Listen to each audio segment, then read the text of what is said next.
Hi viewers. இன்னைக்கு March 26 மகான Siragadikka Aasai serial என்னாச்சுன்னு சொல்லி பார்க்கலாம்க்கு முன்னாடி சேனல் சப்ஸ்கிரைப் பண்ணாதவங்க மறக்காம சப்ஸ்கிரைப் பண்ணுங்க. இன்னைக்கு என்ன அப்படின்னு சொல்லி பார்த்தீங்கன்னா, இங்கே வந்து ரோஹிணி வந்து அவங்க வந்து சொல்ல வராங்க, இந்த மாதிரி நான் சொல்றத கொஞ்சம் கேளுங்க ஆண்டி கேளுங்க ஆண்டின்னு. அண்ணாமலை, மீனா எல்லாருமே அவங்க என்னதான் சொல்றாங்கன்னு கேட்கலாமேன்னு சொல்லிட்டு முத்துவும் சொல்றாரு. ஆனா விஜயா வந்து இங்க பாருங்க, இது ஏன் வீடு, இந்த வீட்ல யார் இருக்கணும், நான் தான் முடிவு பண்ணணும், நான் தானே இவளை கூட்டிட்டு வந்தேன்னு சொல்லிட்டு வெளியில போக சொல்றாங்க. ஆனா ரோஹிணி வந்து நான் போக மாட்டேன், இது ஏன் வீடுன்னு சொல்லிட்டு ஓடி போய் மனோஜ் கிட்ட போயிட்டு, நான் இங்கிருந்து போக மாட்டேன் மனோஜ், நான் இங்கிருந்து போக மாட்டேன்னு சொல்லிட்டு மனோஜ் கிட்டே போய் போய் நிக்கிறாங்க.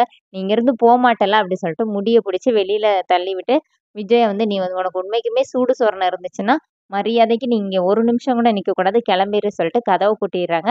இப்ப அண்ணாமலை வந்து விஜயாவை திட்டுறாரு, நீ பண்ணுனது வந்து கரெக்ட் தப்பு, நீ வந்து அவளை வீட்டுக்குள்ள விட்டுருக்கணும், என்னன்னு நம்ம கேட்டிருக்கணும் அப்படிங்கிற மாதிரி சொல்றாரு. விஜயா எதுவுமே கேட்க மாட்டேங்கிறாங்க.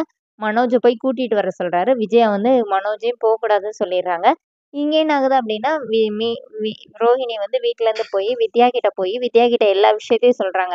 இப்ப வித்யா ஓடி போய் அதை ஒரு பத்திரிக்கை எடுத்துட்டு வந்து இந்த கல்யாணமா பாருனோடனே, ஏண்டி நீ அதை என்கிட்ட முதைய கேட்டிருந்தேன்னா நான் எதனாச்சும் ஒரு பிளான் பண்ணியிருப்பேன்லன்னொடனே, என்ன பண்ண முடியும், நீ போகாட்டி உன் வீட்டுல உள்ளவங்களாம் எல்லாரும் போயிருப்பாங்கல்ல அப்படின்னோடனே, இல்ல அந்த பிரவுன் மணி என்னாச்சும் போகக்கூடாதுன்னு சொல்லியிருப்பேன் அப்படின்னு சொல்லிட்டு ரோஹிணி சொல்றாங்க. அப்ப வித்யா என்ன கேக்குறாங்கன்னா, அவரோட தங்கச்சி பையன் கல்யாணம்டி, அவர் எப்படி போகாம இருக்க முடியும், இது நீ இன்னைக்கு மாட்டணும்னு இருந்திருக்கு, மாட்டிட்ட, இனி என்ன பண்ண போற அப்படின்னோடனே, இப்ப ரோஹிணி என்ன சொல்றாங்கன்னா, நான் நிறைய அழுதாச்சு, இனிமே நான் வந்து அழுதுட்டு உட்கார்ற மாதிரி இல்ல, நான் வந்து என் கண்ணீரை துடைக்கிறதுக்கு இன்னொரு கை தேட போறதில்ல, கண்டிப்பா எங்க மாமா வந்து எப்படினாச்சும் என்னை வீட்டுக்குள்ள கொண்டு வர்றதுக்கு எதனாச்சும் ஒரு வழியில வந்து ட்ரை பண்ணுவாரு, அது மாதிரி நான் உள்ள போயிருவேன், வீட்டுக்குள்ள போனா மட்டும் போதும்னோடனே, அப்ப நீ பணக்காரி இல்லைங்கிற விஷயம்லாம் தெரிஞ்சிச்சா அப்படின்னோடனே, இனி மீனாவோட என்னை கேவலமா நடத்துவாங்க, ஆனா நான் எப்படினாச்சும் வீட்டுக்குள்ள போயிட்டேன்னா மனோஜை வச்சு எப்படி எனக்கு இது பண்ணணும்னு எனக்கு தெரியும் அப்படிங்கிற மாதிரி ரோகிணி சொல்றாங்க.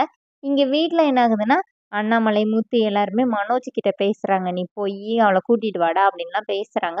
ஆனா மனோஜ் வந்து அம்மா சொன்னதை மீறி நான் எதுவும் பண்ண மாட்டேன் அப்படிங்கிற மாதிரி ரொம்ப ஸ்ட்ராங்கா சொல்லிடுறாரு. அதோட என்னோட எபிசோட் ரன் பண்ணிட்டாங்க. நாளைக்கு என்ன அப்படின்னா, மனோஜ் வந்து அவரோட ஃப்ரெண்டு இருக்கிறாருல, அவர் கூட போய் ஒரு பார்ல உட்காந்து நல்லா குடிச்சிட்டு வர்றாரு. அப்போ வந்து வண்டியில வரும்போது டிராஃபிக் போலீஸ் இருக்காருல அருண், அவர்கிட்ட மாட்டுறாங்க. ஆனா அவர் ஃப்ரெண்டு குடிக்கலன்னு சொல்லிட்டு வண்டியை விட்டுறாங்க. ஆனா மனோஜ் சும்மா இல்லாம இறங்கி சாரி கேளுங்கடா, அவனே ஏன்டா நிப்பாட்டினீங்கன்னு சொல்லிட்டு இது பண்றாரு. அவர் ஸ்டேஷன் கூட்டிட்டு வந்துடுறாங்க. ஸ்டேஷன்ல வந்து மனோஜ் சும்மா இல்லாம, என் தம்பி யாருன்னு தெரியுமா, அவன் வந்தா நீங்கன்னா அப்படியே கதம் கதம் அப்படின்னு சொல்லி இது பண்ணிட்டு இருக்கிறாரு. ஏன்னா அவன் ரொம்ப கோபக்காரன் அப்படிங்கிற மாதிரி டைலாக் எல்லாம் சொல்றாரு. அதோட என்னோட பீஸ் ரன் பண்ணியிருக்காங்க. தேங்க்ஸ்.